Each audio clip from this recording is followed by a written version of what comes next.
برخلاف تهران، جنوب شهر اردبیل بالا شهره، همون منطقه‌ای که دریاچه زیبای شورابیل در اون قرار گرفته. سالهاست که توسعه شهر اردبیل تنها از این بخش بوده و این تازه شروع ماجراست. ادارات و سازمانهای دولتی چون از برنامه توسعه این منطقه مطلع بودن، تعاونی‌های همین ادارات زمین‌های کشاورزی اون منطقه رو خریداری کردن و به صورت قراردادهای تعاونی به اعضا و همکارای خودشون واگذار کردن. اگه تو گوگل مپ نقشه هوایی اردبیل رو ببینید، خواهید دید که چه منطقه وسیعی در سمت جنوب اردبیل در حال آماده سازیه. چند هزار واحد مسکونی همین الان ساخته شده و آماده تحویل هستند که تازه بخش کوچیکی از این منطقه وسیعه.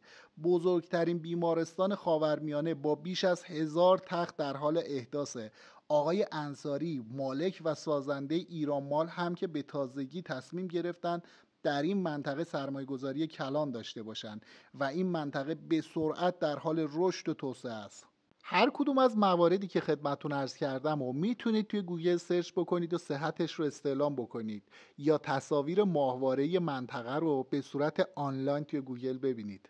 حالا تعاونی‌های اداراتی که در این منطقه زمین خریداری کرده بودند و به صورت قراردادی با قیمت‌های چند صد میلیونی واگذار کرده بودند، الان برای زمین‌های واگذار شده سند تکبرگ از اداره ثبت اسناد رسمی اخذ می‌کنند.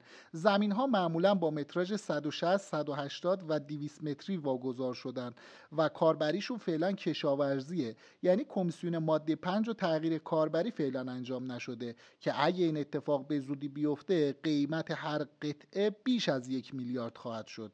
در حال حاضر که قیمت ملک توی رکودم هست، این زمین ها به صورت قرارداد تعاونی حدود 100 میلیون معامله میشه و زمین هایی که سند گرفتن حدود 300-400 میلیون.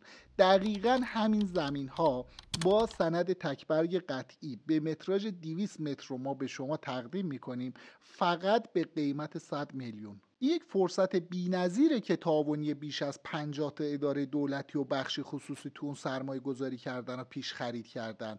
توسعه به شدت داره تو این منطقه اتفاق میفته. شما یک سرمایه گذاری میکنید که نه تنها جاماندگی از قیمت دلار و طلا جبران میشه، بلکه فقط با یک رأی کمیسیون ماده 5 سرمایه‌تون میتونه 10 برابر بشه.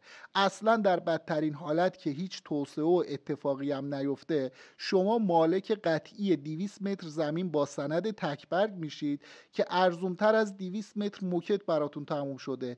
این میتونه آینده شما یا فرزندانتون رو تضمین بکنه. ساده از کنار این فرصت رد نشید. جای هیچ تردیدی هم نیست. فقط تا این فرصت تموم نشده نام و شماره تماستون رو ارسال کنید تا کارشناسای ما با شما تماس بگیرن. هر سوال، ابهام یا نکته نظری هم داشتی میتونید طی این تماس با کارشناسای ما مطرح کنی. ممنون از توجه و همراهیتون.